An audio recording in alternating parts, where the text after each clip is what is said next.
Yooyyaa harka fuune akkam jirtan kabajamtoota hordoftoota CJ Production rantan ammoo sagantaa biraa qabannee isinii dhiyaannee jirra. Hanga xumura sagantichaatti nu faana bu'aatii nu hordofaa. Akkasuma ammoo YouTube CJ Production jedhu subscribe, like, share gochuun hin dagatinaa. Walitti bu'iinsi Itoophiyaa akkan qorannoo kootiin ummata koon fayyannee na danqeera kan jedhan eenyu laata? Dhiyeenya kana badhaasa sadarkaa olaanaa Ameerikaa irraa kan argatan Profeesar Gabbisaa Ejjetaa sababa walitti bu'iinsa naannolee Oromiyaa, Amaaraa fi Tigraay keessatti hojjechuu akka hin dandeenye himan. Mishingaan sanyii fooyya'aa fi hongee aramaa balaafamaa dandamachuu danda'u akkasumas qabiyyee soorata gabbataa qabu argachuu addunyaa kan gumaacha Profeesar Gabbisaa Ejjetaa kanaanis badhaasota hedduu argataniiru. Profeesar Gabbisaa Ejjetaa badhaasa olaanaa saayinsistoota USC keessatti kennamu meedaaliyaa biyyaalessa saayinsii National Medal of Science tibbana argatanii fi dhimmoota hojii isaanii wal qabatan irratti bakka amma jiran yuunivarsiitii Baadurraa BBC wajjin dubbatan turani. Gaaffii jalqabaa kan akkas jettu Profeesar Gabbisaa Ejjetaa gaafatanii turani. Yeroo dhiyoos rakkoon jijjiirama qilleensaa akkaan hammaataa jira. Hongeen, rooba hamaa fi lolaan balaafamaan heddummateera. Kanarratti dabalataan biyyoota Afrikaa hedduu keessatti waraannii fi walitti bu'iinsi jiru lammiilee yaaddoo ta'aniiru. Haalota kana keessatti yaaddoon oomisha midhaanii fi wabii nyaataa akkamiin ilaalama kan jedhu gaafatanii. Gaaffii kanaaf ammootu Profeesar Gabbisaan deebii akkas jettu deebisaniifi. Hunda keessaa kan akka walitti bu'iinsa badii qaqqabsiise hin jiru. Hojii jireenya lammiilee jijjiiruuf hojjetamuu fi guddina teekinooloojii kan gufuu ta'u isa kanaadha. Fakkeenyaaf Itoophiyaa keessatti akka feenetti sochoone bakka mishingaan itti oomishamu geenya hojjechuun waan hin dandeenyeef raawwiin jiru akkaan gadi bu'eera. Imalli keenya akkaan harkifate kan keenya qofa osoo hin taane sagantaawwan qorannoo kaanis sababa kanaan gufataniiru. Kan diinagdee gufuu ta'ee fi jireenya lammiilee gadadoof saaxilaa jiru walitti bu'iinsa kan ammatti kanatu na yaachisa jechuun dubbatanii.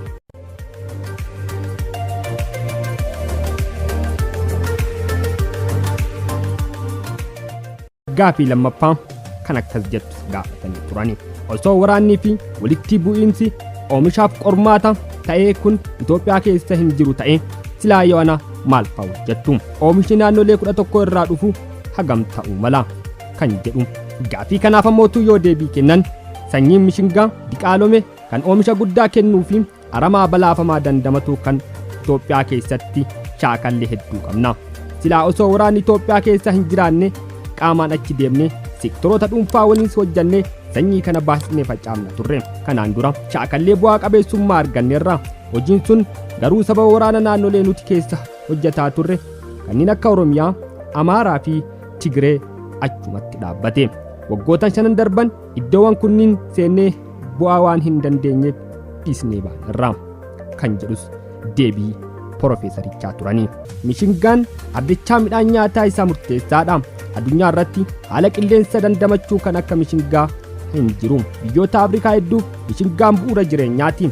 Midhaan kun daabboo, marqa, dhugaatii naannoo fi kan biraa irraa hojjechuun miiliyoononni Afrikaa keessatti fayyadaman jiru. Keessattuu biyyoota gaanfa Afrikaa fi lixa Afrikaa keessatti soorata lafee dugdaa jireenya lammiilee miiliyoonotaa ta'edha. Yaaddoon midhaan mishingaa keessa jiru ergan qorachuu eegalee waggoota 14 ta'eera. Mishingaan hongee dandamatu, aramaa balaafamaa ofirraa qolatu, sona qabiyyee soorata olaanaa qabuu fi dhukkuba ilbiisotaa kan dandamatu argachuun baay'ee murteessaadha. Haalonni kunniin midhaan uummata miiliyoona hedduu sooratamu miidhaa turan waan ta'eef biyyoota Afrikaa guutuu fi kibba baha Eeshiyaa keessatti haala qilleensaa hunda keessattuu midhaan mishingaa yaaddoodha. Gosa mishingaa sanyii fooyya'aa addunyaaf gumaachuun badhaasa sadarkaa olaanaa argataniiru. Biqiltuu sanyii fooyya'aa argachuu qofa osoo hin taane yaaddoowwan midhaan kun kan qabus addunyaaf ibsuun akka irratti hojjetamu akeekaniiru. Garuu hojiin isaanii kun hagam qabatamaa mul'ateera. Sababa kanaan oomisha qonnaan bulaa dabaleeraa kan jettus gaafatte.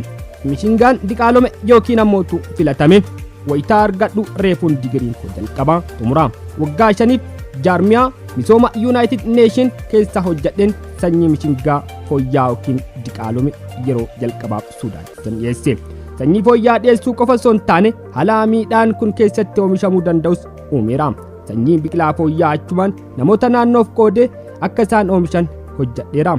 Achirraa eegalee waggoota 10 walitti aansuun hektaara miiliyoona lakkaa'amu irratti sanyii mishingaa kun oomishameera. Xumuraa bara 1980moota keessaa fi jalqabaa bara 1990moota keessa sanyii biqilaa mishingaa kun Suudaan keessatti bal'inaan oomishame. Isa booda gara US imaluun hojii qorannoo saayinsii bu'uuraa fi sanyii biqiloota aramaa balaafamaa dandamatanii fi hongee danda'an hojjechuun itti fufe. Waan laaboraatoorii keessatti hojjenne bakkeetti baasuun hubannoo uumuun itti fufe. Mishingaan diqaalome kan amma waa'ee isaa dubbataa jirru sanyii isaa babal'isuu irratti hojjetaa ba'e.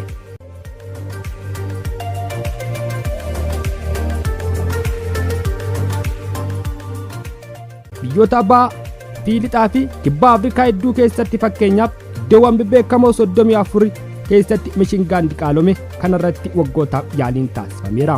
Dandamannaa fi oomishtummaa midhaan diqaalome kana haala ajaa'ibaa ta'een milkaa'e. Amma biyyoota kunni waliin akkaataa biqila sanyii kanaa baay'isuun oomisha isaanii guddisuu danda'u irratti hojjechuuf sirna diriirsuuf yaalaa jirra. Kun yoo baay'ate biyyoota Afrikaa abdii guddaadha. Kan nuti Itoophiyaa keessatti hojiirra oolchine bu'aa ajaa'ibsiisaa argamsiiseera.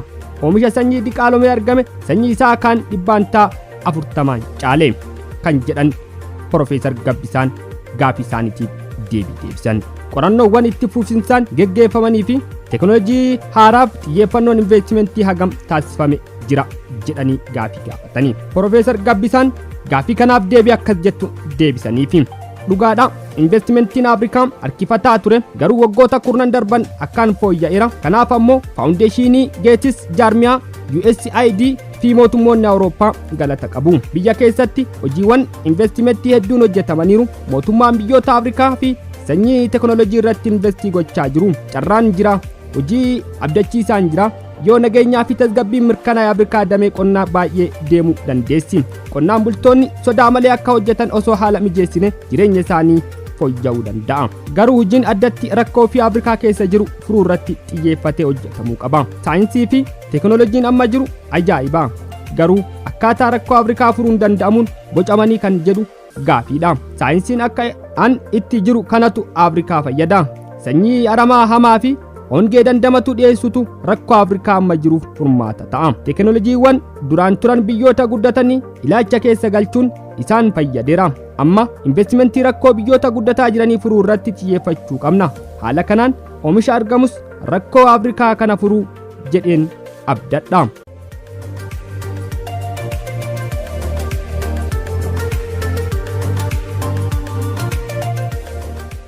Biyyoonni Afrikaa humna nama damee qonnaa ammeessee sadarkaa fooyyatti ceesisuu baay'inaa fi qulqullina barsiisaa jira jettanii yaaddu. Gama humna nama biyyoota Afrikaa maal taajjabdan kan jedhus gaafii biraatiin Profeesar Gabbisaan akkas jedhanii deebisanii. Kolleejjonnii fi yuunivarsiitonni kumaa kitila waggoota 10 hanga 15 darban kanatu mul'ata. Carraan barnootaa akka ajaa'ibaatti babal'ateera. Hiyyeeyyiin illee carraa barachuu argataniiru. Garuu qulqullinni barnootaa gadi aanaadha. Kanaafuu furmaanni jiru nuti yuunivarsiitiiwwan Afrikaa keessa jiran kanneen Awurooppaa fi kaaba Ameerikaa keessa jiran walitti hidhuun barattoonni barnoota qulqullina qabu argachuu dorgomaa akka ta'an gochuudha. Dargaggoonni keenya gara duraatti ba'aa jiran baay'ina qabu.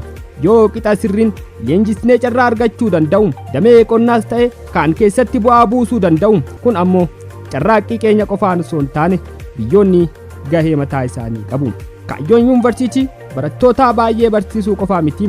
Dhimmi ijoon barnoota qulqulluu qabu kennuudha. Barattoonni barnoota qulqullina qabu kan dorgomaa isa taasisu ga'umsuu qabu. Yoos ofis tajaajilanii hawaasa isaaniis barnoota hojii irratti xiyyeeffateedha kan barbaadamu. Barnoota damee dhuunfaa mootummaa fi jaarmiyaa kan biraatti barbaadamu barataa ga'umsa qabu kan biyya isaaf addunyaa irrattis jijjiirama uumutu barbaadama. Kunis deebii isaaniiti. Afrikaan dachee qonnaaf mijattuu biyyee gabbataa badhaate kan addunyaan hawwitu taate garuu midhaan soorataa biyyoota alarraa bitanis ta'e bifa garagaraan galchuun beekamti.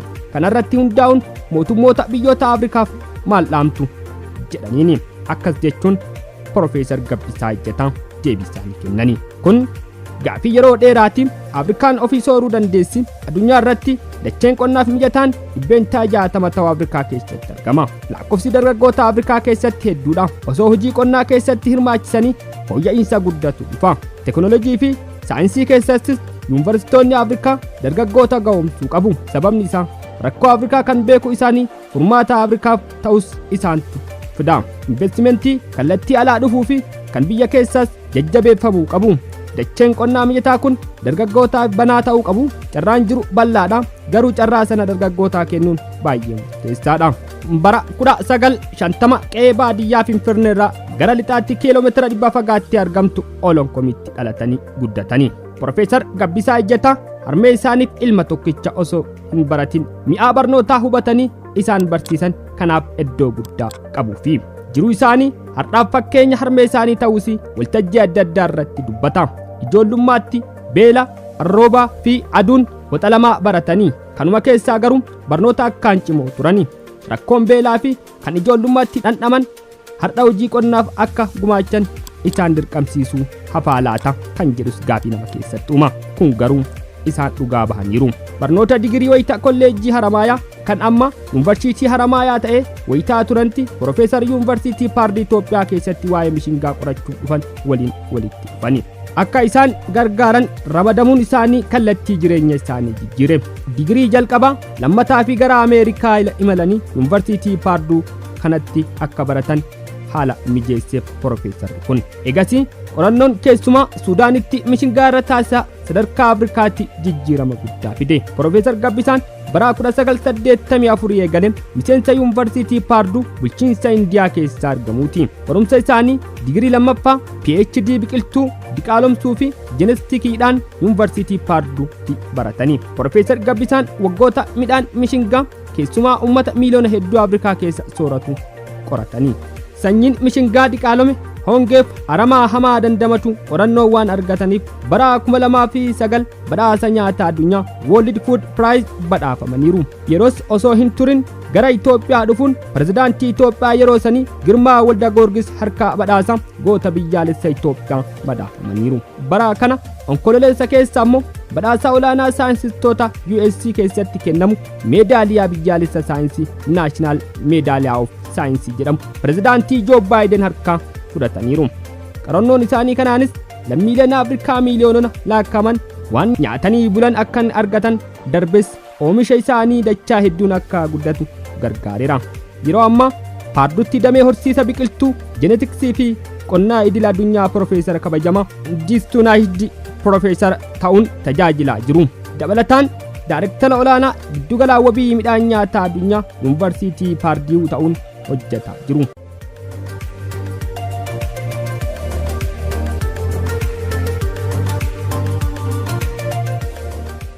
Yeroo adda addaatti Itoophiyaa kan dhufan yoo ta'u waxabajjii waggaa darbe ministeera qonna Itoophiyaa Dr. Girmaa Amantee waliin marii geggeessuu isaanii ni yaadatama. Kabajamtoota hordoftoota Siinqee Production sagantaan har'aaf qindeeffanne kana fakkaata. Hanga qophii biraatii walitti deemnutti YouTube Siinqee Production jedhu subscribe, like, share gochuu hin dagatinaa. Horaa bulaa deebanaa.